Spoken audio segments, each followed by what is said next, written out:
కూడా చెప్పాడు వంశీని పిలుచుకురావాలని. ఇప్పుడు నేను పరిగెడితే సూపర్ మ్యాన్ కూడా పనిచేయడు. ఇది నా సెల్లురా. అన్న నీది కాదన్న నాదన్నా. రేయ్ ఇది నీది కాదురా, కింద పడింది నేను చూసా.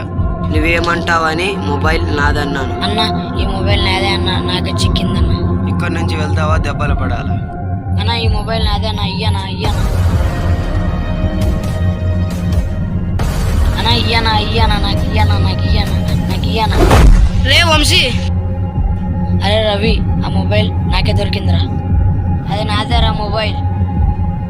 అన్న ఆ మొబైల్ ఇస్తావా లేదా వినోదానికి చెప్పాలా? మీ వినోదాన్ని పిలుచుకురారా పో. అరే వంశీ నువ్వు ఇక్కడే ఉండరా, మీ అన్నని పిలుచుకోసా.